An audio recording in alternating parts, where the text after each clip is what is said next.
Hello watercolor artists, this is Ryan coming at you from the studio today. And in my last video I talked about making a graduated wash, taking one color and going from dark to the light of the paper.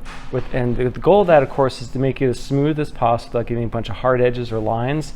You work at an angle, you work with a lot of color and a lot of water, and that makes it so much easier to do that. Now, and today what I want to cover is I want to go from one color to a different color without mixing the same two colors in the paper and making something horrible and green looking, for example. So today we're going to be working with ultramarine blue and we're going to switch to yellow ochre, but the goal is to not make this look green. I'm going to show you how to do this the right way. And I'm starting with a piece of paper on a board. This is taped onto the board, and I've got a video where I talk about good watercolor paper and the reasons why you do want to use that. I'll have the link below in the YouTube video description. Now the goal of this video is to do a graduated wash, and what we're going to do is we're going to go from one color to another color. I'm going to start up here with my ultramarine blue, get a little darker, and the whole idea of this is to get a big bead of water that sits down here. We've got this whole thing angled. You can go back up in here while it's still wet and drop in some darker color if you need to, but you don't want this too tilted because you're going to start to see everything starts to run on you. I'm going to come down here a little bit more, just wire this down just a little bit so it's not so dark. Then I'm going to take the brush and I have to completely rinse it off, preferably in clean water. And I'm going to mix up a big puddle of yellow ochre. There was a little bit of blue left in that, but that's all right. Now what I'm doing is I'm putting the color underneath the blue because I don't want to drop yellow into the blue because that's going to make green. So I'm going to put yellow ochre into here first, and I'm going to come back, not too wet, but just clean water on a brush. And what I'm going to do is I'm come up into here, I'm going to kiss and let these guys touch.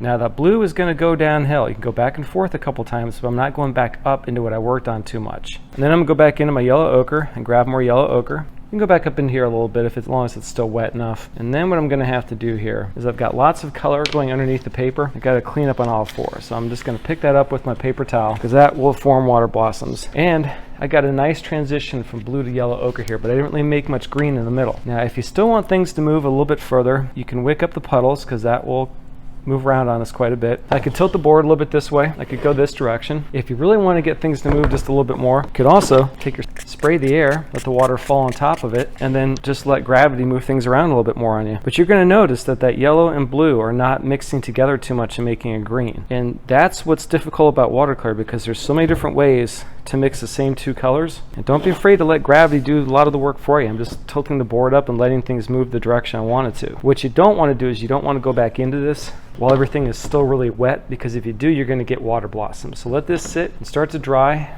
and then when that's done, we'll have this beautiful transition from one color to another color, and we didn't make grays or greens in the middle here. If you enjoyed this content, please hit subscribe. I'll have more upcoming videos soon. If you'd like to see more of my work, check out ryanfoxpainting.com. I'd like to thank you for being here. Good luck and happy painting.